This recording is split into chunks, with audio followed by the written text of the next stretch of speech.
OK, my next guest has one of the finest voices of her generation. It's the beautiful and talented Katherine Jenkins. Both the voice and the looks of an angel. Katherine's had a wonderful career. I think that's fair to say. You have it, and it just keeps getting better, it seems to me, Katherine, your career. I think I've been very lucky. But it hasn't been without its low points, of course, its dark days.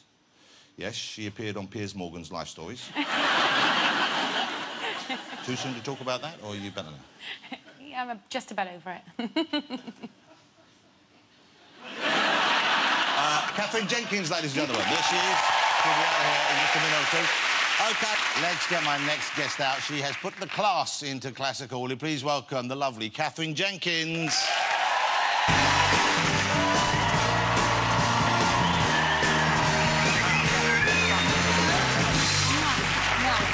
Katherine Jenkins, ladies and gentlemen.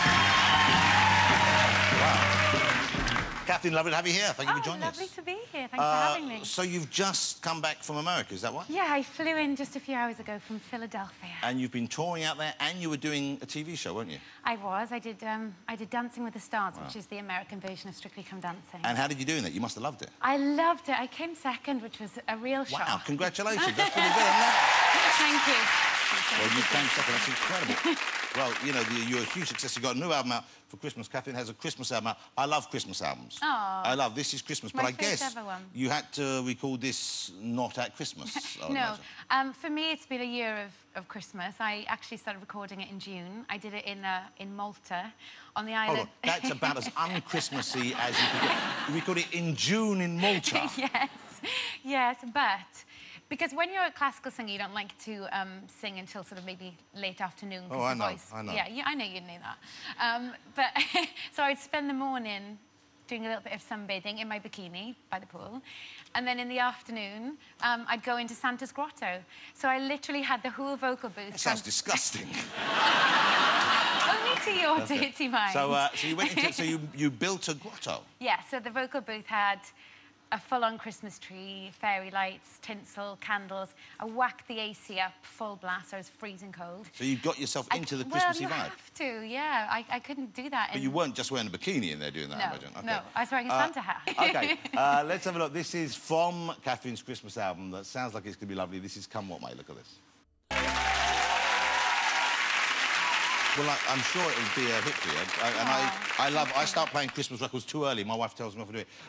I've got to ask you a big story. There's a big story that you were connected with, and I know it's not necessarily the nicest story, but there was the thing that came out a while ago where you were on Twitter, and you decided to come out on Twitter and say, hang on, everyone, things aren't the way you might think. Yeah. So to tell me the background there, what happened there? Well, there's a big bunch of us that went on a night out back in February, and... you know, behind the scenes, and people wouldn't know the kind of messages that I'm getting through Twitter, but I started to get more and more quite nasty, quite vicious abuse. And this is because you'd been out with... On one night out with a group of people...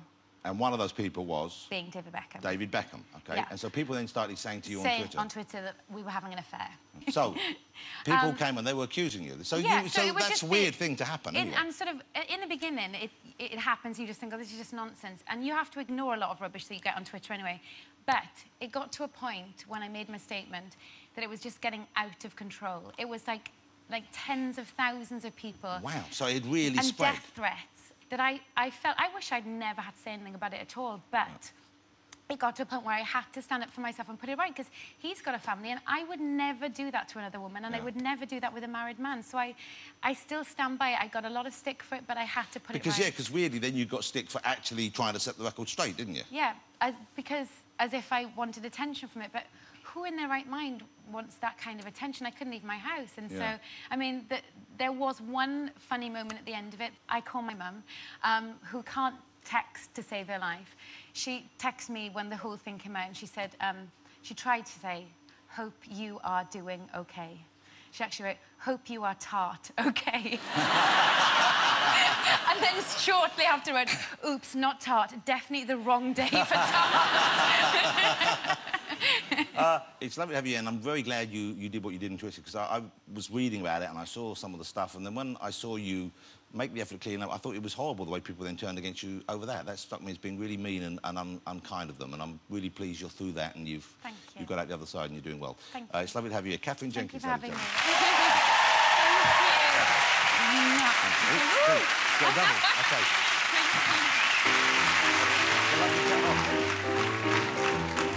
Damien's off.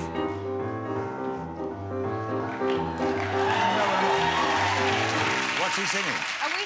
Are we singing? I don't know. It looks like Damien just got drunk or Damien. something. Oh, well, bless my soul, what's wrong with me? I met you like a man on the party tree. My friends say I'm acting wild as a bug. I'm in love. I'm gonna shake up. Hey, hey, hey. Oh, well, man. There you go, look at that. Well, I tell you what, there's a narrow escape because Danny was looking through spoons.